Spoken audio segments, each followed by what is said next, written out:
So the center 3 cells do not have crossports. The outer 3 on each side have crossports. And that's part of the design to make it withstand a tandem terminal open. If air comes into the canopy at a high speed, a high rate of descent, a lot of pressure, we don't want it to power out into the sides of the canopy, causing it to inflate very rapidly and then slow down the tandem couple even faster at a high speed, such as tandem terminal and high load. So it's per design. It allows it to snivel and slow down until the slider gets powered by the canopy, and then continue to spread the pressure out into the actual opening canopy. So it's a part of the staging system on the canopy. Any other differences? There are 2 more unique features on it. The stabilizer open, yeah, exactly. It's shown at the very beginning towards the front of the canopy, and then at the very tail as well. And then each part of the line attachment points as well. So BCD. That's also per design. It allows some air to spill out, just in case some air comes up, hits the canopy at high speeds, not necessarily a symmetrical opening, and it allows it to spill out, not forcing the bottom skin to push out and inflate it faster. It still allows it to create the stabilizer functionality of the canopy. And then we have a very deep brake setting. Anybody in here are instructors on tandems? Have you had a reserve ride on one? How does it feel? It's like going like this. People are saying it's stalling. It's not. It's really deep setting, so it kind of bounces back and forth, but it's not an actual stall. It's not dropping out of the sky. It's just kind of rocking back and forth. It's a very, very deep setting, and it is actually a rate of descent that is very manageable. If you're knocked unconscious, then the chances of survival are greatly increased because it's not that fast. We've had instructors that unfortunately had a heart attack in free fall. The AD opened, and the canopy landed with the brakes set and those heavy brakes. It is, again, kind of part of the design for it to not allow the canopy to start flying right off, coming out at high speeds, and starting to cause a disturbance of that staging of the opening. Okay? It's a very big canopy. It's 360 square feet in the traditional sense of kind of measuring back in the 80s. There's some discussion back and forth whether it's a true 360 or not, but that was what it was determined at the time. That's why we call it a VR 360, Vector Reserve 360. It was used in the Vector 2 tandem systems, and then again in the Sigma tandem systems, which are about the same size in the reserve tray. So we could fit the canopy into a Sigma comfortably. The Sigma also fits a 421 military reserve, so there's plenty of room in there, which is why you get comfortable with putting it into the standard Sigma reserve container. The Micro Sigma is different from the Sigma in which sense? It's just a little smaller. How is it smaller? It's more narrow. So the entire container, the footprint of it is more narrow. And that kind of translates into a more narrow reserve tray as well. It's a little bit deeper, but not a whole lot, a little bit deeper, but it's more like that canopy actually like fits in there. Solid in there, not soft or anything. But that also means that it's a little more challenging to properly pack than a regular Sigma if you're only used to those. It's a big canopy. A Micro Sigma is a little bit more relying on proper bolt distribution. And we now got to figure out how to take the canopy that fits so fantastically into the reserve tray of the Sigma by simply doing reduction folds in and trying to narrow that up as well. And those of you that were in the seminar yesterday, we talked a little bit about cheat folds to kind of reduce that width. Same thing goes for Micro Sigma. So if we look at the 2 free bags we have for the containers, we have a Micro and a Sigma, Micro on top. You can see that the Micro is narrower right here. It's not exactly 2 inches on the reserve free bag itself, and they've gone through some sort of like little tweaks in the design. But the container footprint itself is about 2 inches, 1 is on each side. It's a little taller, so there's a little bit more room for pushing that fabric up. So it benefits us when we're trying to reduce the width, because if we reduce the width, it gets a little thicker, and now it's going to stack up a little higher when we do our S-folds. So it's all about figuring that out and how to do that right. The big difference on the 2 free bags, which is probably why there's a bunch of people in here, or at least some people in here, are the method of stowing the lines in here. The Sigma has the traditional sort of vector free bag where the grommet sits at the very bottom of the pocket. The Micro has the pocket for the lines extend past the grommet, meaning that we can't just do a straight loop across. We almost have to try and find a way to put the lines into those 2 little ears on the free bag. That's what some people can be struggling with. It's not as challenging as it may seem on first sight. It all depends on how you set up with bolt distribution, how you set up for putting it into that. I'm going to give you some tips and tricks here that hopefully will help make it a little bit easier. We've seen all kinds of contraptions, 2, 3 clamps to hold the lines and 3 paddles and I don't know what, and some people just try and get their entire hand in there and kind of tweak it all the way into the ears right away.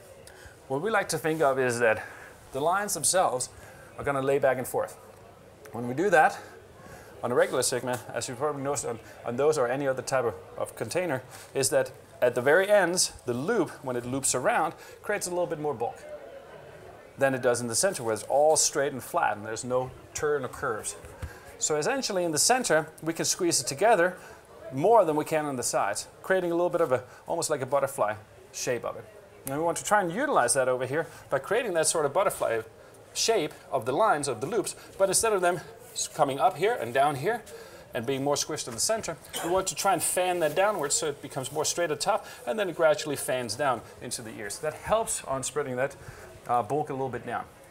That also means that we can start working on the loops, laying them up here, and then slowly and gradually start working them down and let them almost wander themselves down there. Instead of trying to push them hard and get everything filled up, we're just going to slowly let them kind of sink in there and work them in there a little by little, back and forth, side to side. When you put your hands into the freebacks of any kind of line or any kind of canopy, I always encourage people to bend your fingers. So you're always pushing with a flat surface rather than pointy fingers. Pointy fingers gets 1 or 2 lines and pushes them into themselves or into the next loop of the lines. Whereas if you do this, you tend to get the entire bulk of that loop that you've created, and you can kind of work it a little bit further down. That's the principle that I use, and that's the principle that I teach for these freebacks right here. It takes a little bit of practice back and forth, and you can kind of adapt to your own way, but that's definitely one way of doing it to make it look nice, neat, and it doesn't start filtering up with itself. Okay?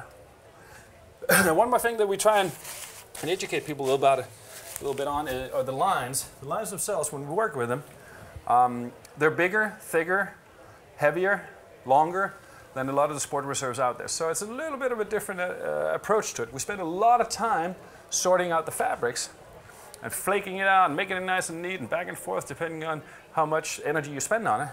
But quite often the lines are forgotten.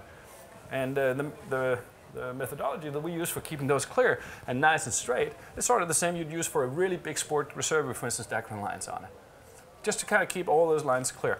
Same principle goes into mains, but most of the time we just kind of chuck mains into a bag and go jump them again and again. If you got a little problem on there, or you got a tension knot, if you got line twist or whatever it is, you just kind of deal with it. But the reserves, we definitely want to eliminate as much as we can those risks. So let me start off with the lines. If you look at right here, I've laid this out because we only have a limited amount of time. So I took it down. This side over here is already reduction folded for a micro Sigma. So I'm going to do the Sigma on this side so we can see the differences. I'm going to show you how we get back to that slightly more narrow shape for the micro Sigma. Then I'm going to put that micro Sigma canopy fold into the bag and show how to put it into the lines into the free bag on the micro Sigma. Okay?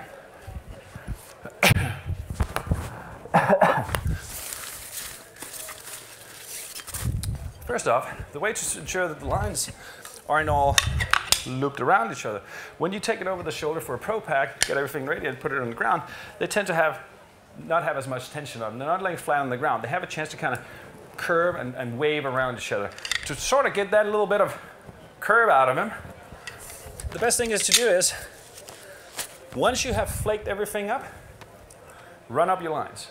Once you have it in the free bag, if you found that you were working a little bit too hard with the fabric, run up the lines. Just make sure that at any point where you're like, hey, I think I kind of started having some slack and maybe some tension, slack, tension, so they started moving around. At that point, you want to run up the lines. Make sure the line groups, at least, aren't starting to interfere with each other. Put paddles in between front and rear. And control lines. And you can run them up. That keeps the 2 line groups, the 4 line groups on your control lines completely clear from each other when in relation to your slider grommets. Also putting your finger in between, in the center, like this, I like to just keep it outside of the control lines, means that I'm also going to make sure that they don't run and turn around themselves inside that particular line group that goes through your slider ground. Essentially taking any type of little twist out of it that could be before I even start putting it into the bag. Once we start working and putting it into the bag, we take little bites at a time it's not as prone to start rolling around each other, kind of weaving around each other, okay? So, once you've flaked everything out, run up your lines. It's like this. You can kind of see that they are laying here. And there's a little bit of resistance here. I started pulling all this stuff out here. I had some slag on it. And you kind of run this all the way up to here. Put my fingers in here. Right up to the sliders. There you go. And you can continue on with the reduction folds in your pack job. And then you can do it after the reduction folds. You can do it after you put it into the bag. If you have any concerns about it, the best thing is to just redo it. The same thing that you do with the fabric. You flake it out, you're like, nah, that's not exactly how I want it. It's still a little bit wavy, still a little bit puffy. I'm gonna reflake it. Same thing with the lines, all right?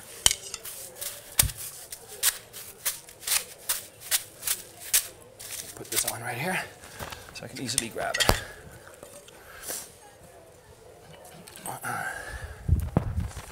right. What I'm trying to do now is I'm trying to get to a width. If I put the center right through my center line right here. So I'm trying to get something that, as you can see over on this side, is a little bit, the free bag goes a little bit outside of the fabric. That's because it's set up for a micro Sigma. So I want to have it close to the side of this. This is a Sigma bag. So that's the first thing I'm going to do. And then we can see the differences on each side. I've already flaked everything out, so I'm going to do my reduction folds next.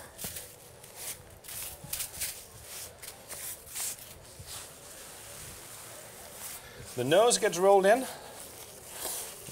Get that one out. On all our tandem canopies, right here. Why is it that we roll the nose in? We roll the outer cells in and keep the center cell exposed. Why is that? Anyone? Anyone? We want to, again, ensure that we have a staged deployment. If it comes out at high speeds, we don't want the outer cells to catch some air, get some air into it, spill it out through the crossports. We want that center cell in the center part of the canopy that's right above the slider be the part that has that sort of tug of war. The slider is exposed, catching air, holds resistant. The center is slowing down, streaming, slowing the tandem couple down until it gets to a point where it's going to force the slider down. Okay? That's the reason why we're folding this in on the tandem.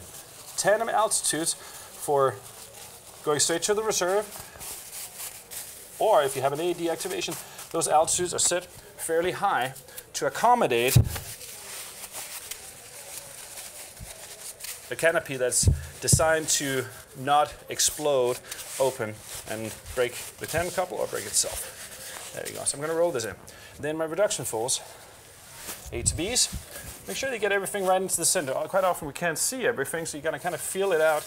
That's the inner fold. I'm going to get it right into the center. I'm going to fold this right in here. There we go. B to C's. Notice how I take just the canopy fabric itself first. And then I work on this stabilizer over here. I can tilt this out, do the fold on the stabilizer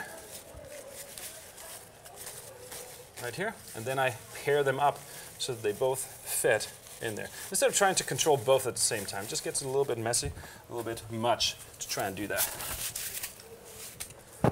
C to D's, same thing. And I'm just doing that single fold in towards the center. Here comes my reduction fold. I'm going to fold the stabilizer, open up, pair them up so that they follow each other, and now I've done that. Then I have this little triangle going from the D attachment to the tail on the outer stabilizer. And I'm just going to fold that in as well. All right.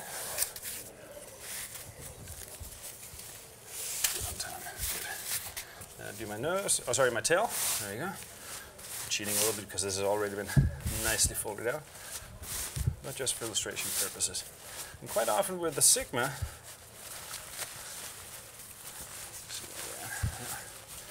I'm going to find that it's fairly close to the width if placed right in the center. You might have to do like a little bit depending on how much you do your reduction folds. There you go.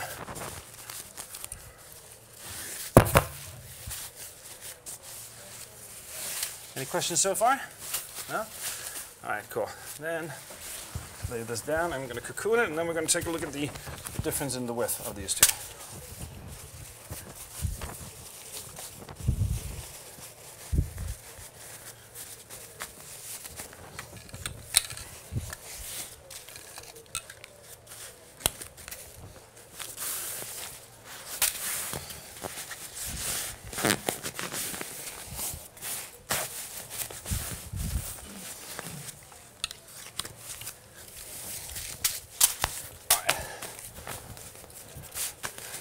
center.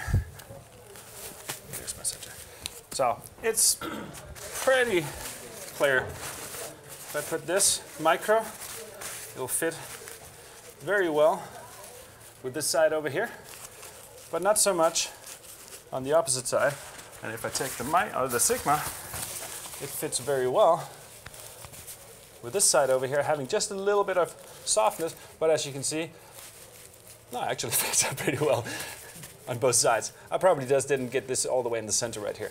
There's the center. Okay, so now that makes a little more sense. There you go. So, but you can see that it is a little bit wider. The big thing is that if we try and squeeze this into a micro Sigma bag, mind you, over here, this is the center, I'm going to miss that much. And that's going to be a little bit of a troublesome because I'm going to start pushing and pushing and pushing, and it's going to scrunch up in the center. I'm not going to have a very good bolt distribution. So I'm trying to reduce it just by a little bit.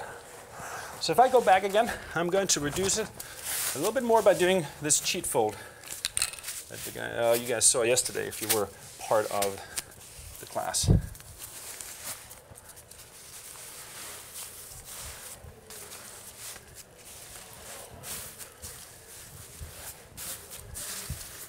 I've already rolled my nose, so I'm not going to do anything more with that. I'm just going to do my reduction folds now.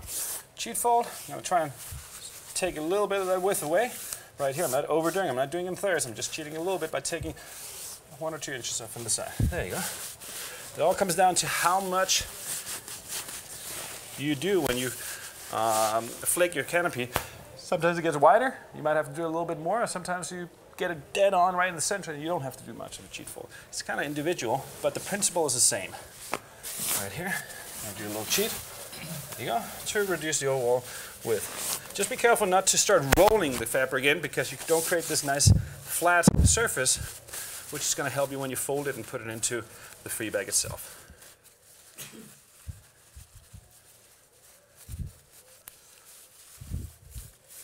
As you can see, I just add that little tuck as well for a little cheat fold on my stabilizer, so that it also matches what I just did. And the top fold, your C to D's, tends to be a little bit shorter already, so you may or may not need that little cheat for it, and you're going to end up matching the width. As you can see, I'm starting to now reduce the overall width of the canopy, creating something that is more suitable for putting into the slightly narrower micro Sigma bag. And that's the overall procedure or thought process that we need to have with all the canopies we need to put into vector containers. The canopies grow bigger, quite a bit bigger, sometimes 2, even 3 times as large. But the canopy, the container that the canopy goes into does not get 3 times wider. We'd have these massive containers on our backs and it doesn't make any sense.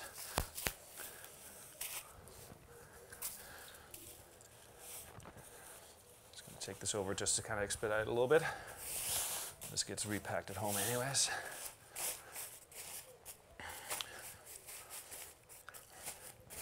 I'm going to do a reduction fold, and if you do this little cheat fold, you're going to find that the reduction fold of your tail is also going to be a little bit more noticeable because of that reduced width.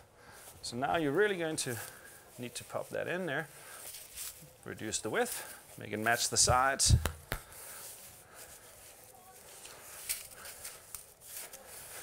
And then cocoon it up.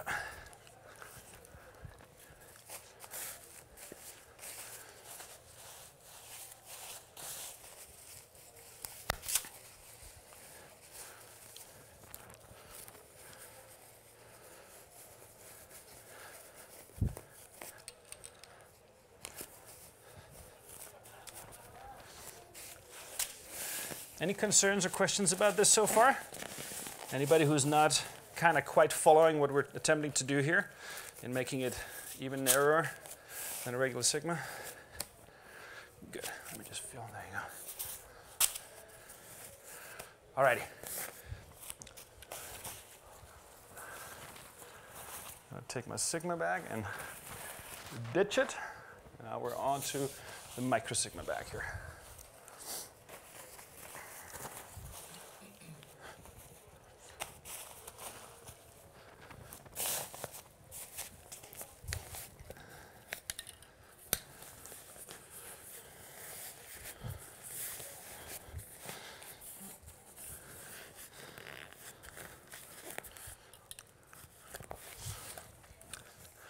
Do everybody here pack Sigmas? Anybody who does not pack Sigmas? Good. I met somebody yesterday that said they wanted to see it even though they weren't rated for it yet. So, as with any of our free bags, the free bag is so light that it takes the shape from your pack job. It takes the shape from the canopy, it takes the shape from the reduction folds and the S-folds that you do. So I'm going to put my soft block in here and I'm going to set it about an inch or so maybe so that I start creating this wedge shape. I want to be able to put it in there, but I also don't want to just leave it loose so it becomes this thick football, just in case I lose a little bit of my canopy control on it. All right?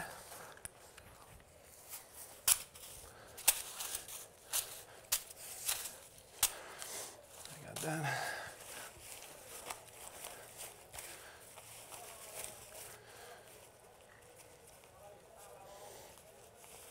How many were not in my class yesterday morning?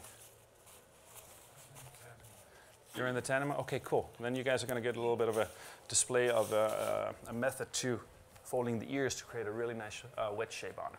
So it works really, really well.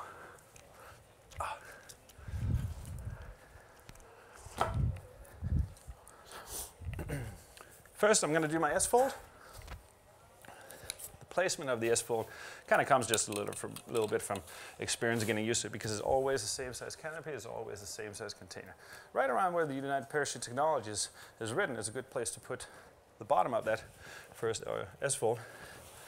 Run it up, fold it over, offset your grommets a little bit back behind this fold down here, just to make sure that they don't slide out of over the side. You're creating a little bit of like, almost like a positioning and a little anchor for them right here, okay? Then you gotta be careful when you do the second part of the S-folds that you do not make it too wide. So starting all the way up here, for instance, because it becomes really wide and it won't fit into this position. And this height right here should fit with this height over here. Otherwise, it's just gonna jam against the grommet, the soft block, and your closing loop that goes through there. Okay? Or alternatively, it's going to spill out the top of the free bag. So we want to find like a happy medium in that. Nice, sharp folds. Helps a lot with this. Anchor it here. Nice, sharp. There you go. And then just take a little peek right here and see, hey, does this match? Yeah. It's not up against the grommet, and I have a little bit of room up there. Flags are good on paddles with the VR360s because they disappear into the pack job, and you could eventually all of a sudden be missing one. Always count your tools.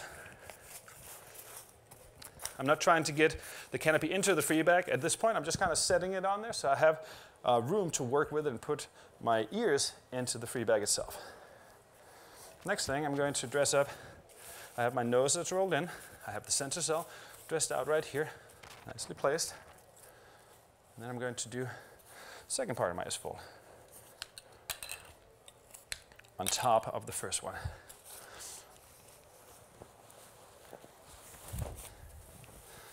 Really, really paying attention to how my folds are. The more sharp the folds are, the better everything sits in the free bag. Watch those grommets not sliding out of the canopy here. There you go.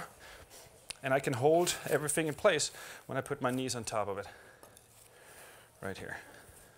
There we go. So now I'm kind of raised up. That's nice. I want this high, dense part at the bottom of the free bag.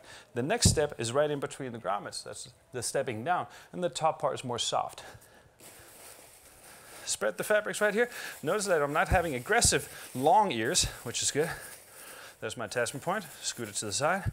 It's just a remainder from all the testing and development that's gone on with this canopy in the past, where they decided they could use it as a main. Kept the attachment point on through the testing. Means it needs to stay on to remain TSO. And you can jump this as a main if you want to. Okay, take your fabric, A to B, B to C fabric right here. And instead of trying to fold everything to back, creating this one solid bulk at the top, we're going to try and stage it up a little bit. I'm going to take A to B, B to C. I'm going to use my hand, 4 fingers as the middle of my S-fold, the thumb as the top fold of the S-fold, and I'm going to roll this in right here, just like this. All right? See that? There you go. Okay, now I got that So now I have an S-fold right here, and I'm kind of judging the height of it. Then I take whatever is remaining above, C to D and tail, and I roll that in again, like this. And now I can shape it up. I can kind of feel how tall I want it to be. It's soft up here, it's stepping down right here, and it's very dense up here, creating that wedge shape. Essentially, you can see it here, because I'm holding this straight, you can see it dropping down right there. That's what I'm aiming for. Now I have full control. I pop it into my free bag, like that, get it around, and hold it in place. Okay, same thing on the other side. If you want this on video, you can hop over there. I'm going to find A to B, B to C. There you go, right here. I'm going to take that. I got my fingers at the center of the S-fold. Thumb is the top, see that? I'm going to roll it around and secure it. Now I have this nice little dense, but not too dense S-fold stepping down in the center part of the grommet. Then I take the top part, squeeze it, nice and soft, but I got an ear now. So we're creating a traditional molar ear, but not very dense at the top, and it is stepping down towards the ears of the free bag. Then continue working this into the free bag. That soft bottom was a little too loose, so I'm going to tighten it up just a little bit. There you go. I'm going to roll it around right here and start working it into the free bag by grabbing both folds at the mouth, not just one at a time, because you're going to lose your control over it and you're not going to have it stack up very well. Once you have this put into the free bag enough that you can close it, we do, for my view, the left side first,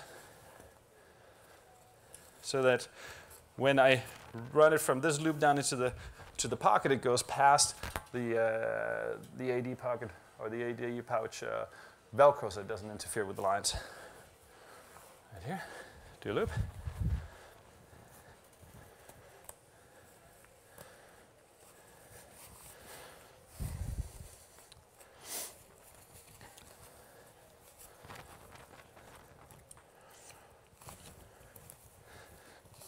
Do the other side. And notice at this point I'm trying not to whip my lines too much. The whipping, almost like a skip rope, is that what you call it, skip rope? One of those where you go like this, yeah, skip rope. That's what's going to start making it kind of run around each other and possibly filter up. We don't want that, so the less you can do that, the better it is.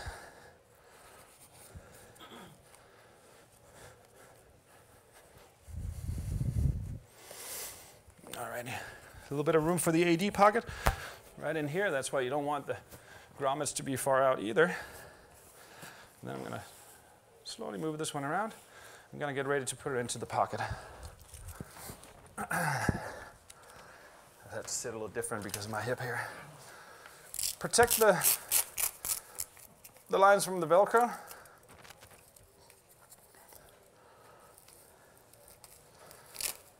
You can either use single strand of Velcro. I have this one where I can pop the Velcro a little bit underneath here, so it completely covers and protects it on both sides, just like this.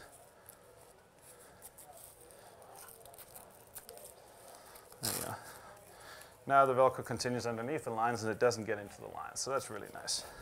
Something I picked up from some Italian riggers. They did really well on that. They had a bungee though. I didn't like the bungee, so I just created this over. Now I want to try and get all that line into this pocket right here. Like I started by saying, I'm trying to use a little bit of things to my advantage, such as starting to work it down in this fanning out sort of way. I don't want to try and force everything into the pockets right away. First thing I want to realize is, do I need a little bit more space from the soft button? If the soft button is really tight, it's going to push down right here, and now there's tension on it. I can't get anything down there. So if that's the case, loosen it up. If you did well on your folds, it's going to be nice and flat still, but there's going to be some more room to work on here. Soft ears means that this pocket down here is not going to be jam-packed and really, really hard to get the lines into, and they're going to start working themselves down there. Nice and easy. Two ways of doing it. You can either sit right here, turn it and push it down. I like to stand it up just like I do in the sport and let the gravity kind of work down, but either way it's the same principle. Once I get the first loop down and the second loop, I'm going to slowly start working it down and letting this come down, fan off, and start continuing down into the pocket. another loop in each side, work it a little bit, and then gradually move up. So I don't have to get my hands all the way in here. And as long as I do this and I hold it tight, the bulk doesn't run together. It just stops. I'm compressing the loops, and then they just move individually all the way down there. It takes a little bit of practice. I might not even get it on the first try, but then I just take it out and I'll try it again. Key thing is that we're doing something that's easy, and we can easily identify whether it's right or not. If we try working too hard and everything gets filtered up, we can't really see it, right? Because we might get used to it looking a little funky. I want to try and get away from that, okay? Would you mind taking that shut bag off, please? Thank you. I think it's just a little bit too tight there. All right. I'm just going to tie, let me see right here. Actually, I'm going to put one of these on so they hold together a little bit better. That's just a little too heavy. There we go. That's a little better.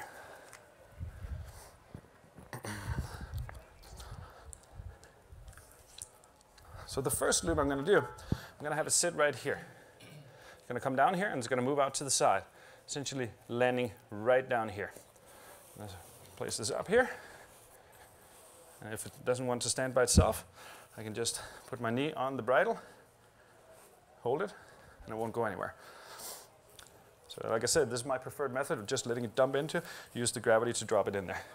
Principle is the same whether you sit down behind it or you go up, cool, or not. I'm going to take this, loop it. I'm going to place this right down into the free bag right here. The first part is a little harder for me, just because I have to pull it up and then down.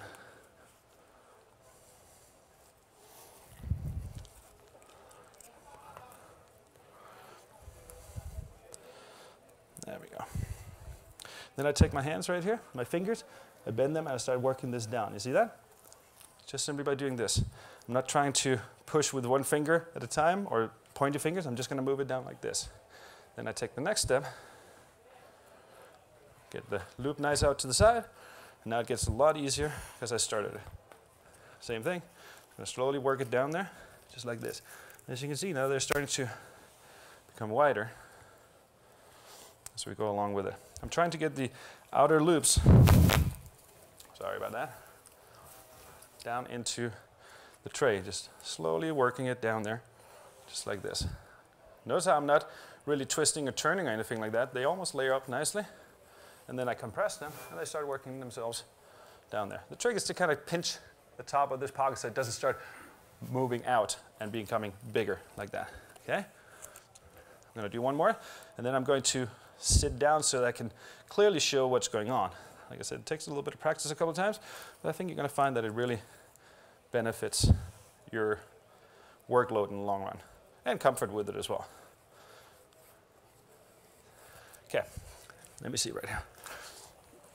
If I hold this, notice at the bottom right here, notice over here, I'm going to start working and working, working and working. Same thing on the other side. I'm going to start taking this, I'm going to hold, and I'm going to work it. And you can see it slowly works its way down into the pocket. I'm going to sit down for a second here.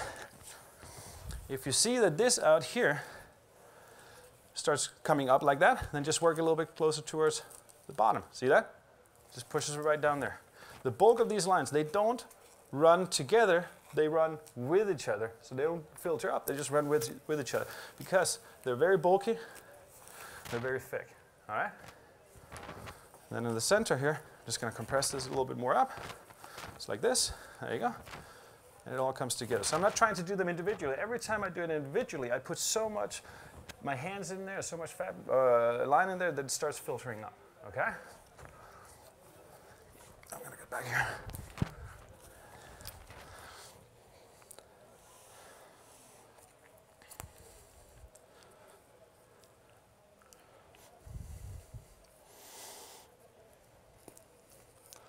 Okay, I think going back and forth here doesn't look so good anymore. So let's go ahead and stretch it out again. I want to do it one fluid motion. Go ahead and bring it out for me, please. There we go. Yep. Keep on going. More, more, more, more. A little more. Perfect. More. There we go. Sweet. Thank you. So at this point, if you need to take it out again, what would you want to do? Run the lines up, right? Just make sure they're not filtered. Let me go ahead and do that. Let's get a little clearance on them. All it is just a little bit of security and extra comfort with it. Thank you.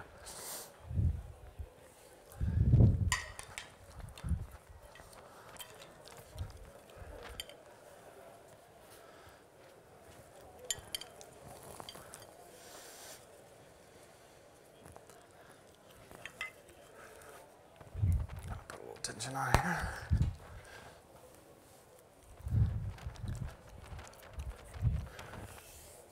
It's also good to do once in a while just to kind of see if they actually start working themselves together. So there's a little bit there. As I come up here, actually gonna pop this around right here, undo this, and get all the way back to here. There we go.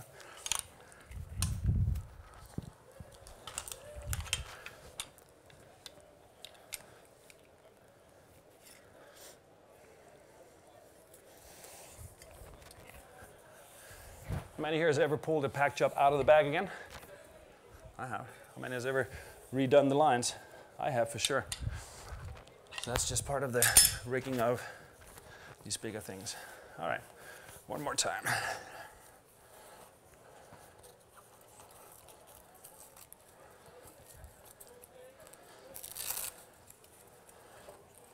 Protect my Velcro right here.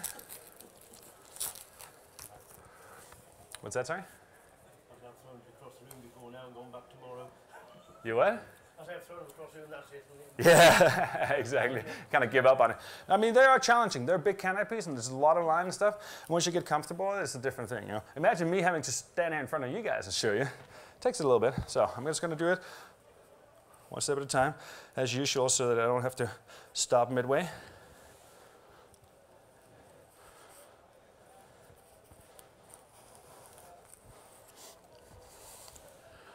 And make sure that you have plenty out into the sides for those first couple. Really get them out to the side because they need to kind of fan down into the bottom as well. Yeah? There we go.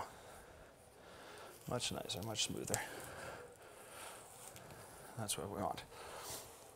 The last group that I worked with on this, they did it a couple of times, 2 or 3 times, and immediately felt way more comfortable doing so. So I encourage you to go home, take a pack job that doesn't need to be done immediately, and practice this. And it'll just make everything from then on much easier. There you go. See how it fans down into the pockets, into the little ears?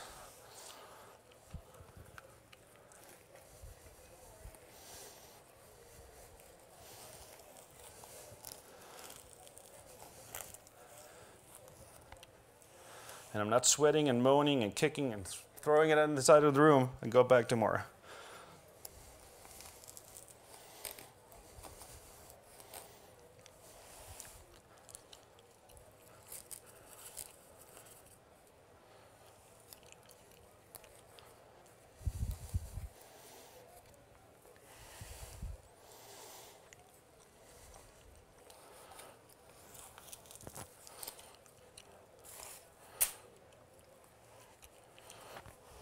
This one down here. The last line bit in place. Work it down. Tab it a little bit just to kind of even it out. And that also means that now my pocket is going to close nicely. There's hardly any tension on it. I'm sure all of us have gotten to the point where there's so much tension here you can hardly close the pocket itself. See that right here? I can just put this flat. So even before taking out my protector, just feel it out. I'm like, that feels pretty good. Gonna get ready for that. Pull that out and made up the Velcro. Just like that. And the other side, the same thing. Gotta push it in a little bit.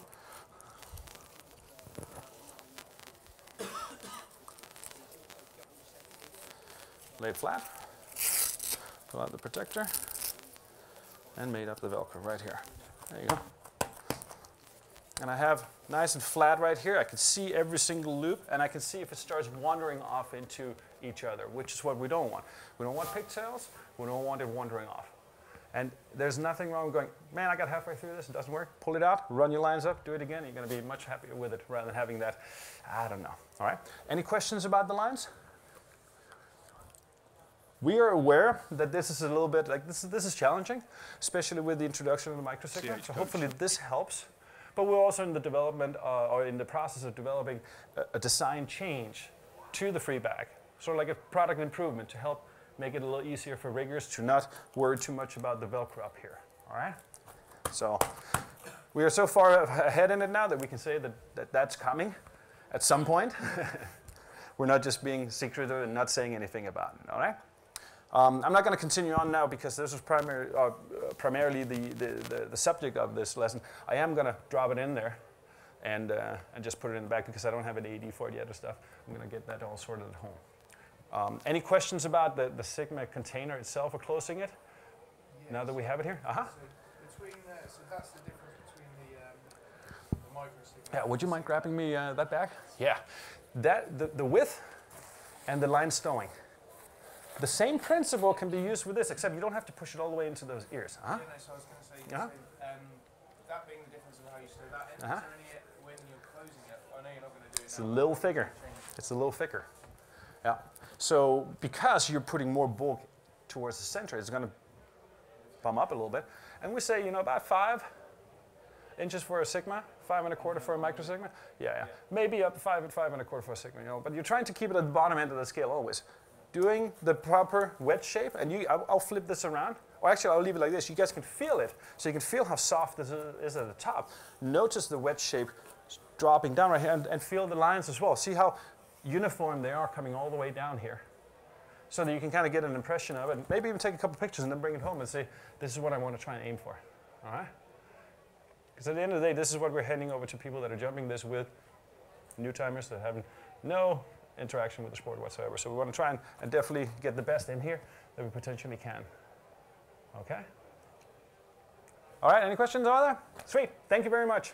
Appreciate you coming in. There was a short session. Wanted to squeeze it in, so unfortunately we got this little slot here. All right, thanks.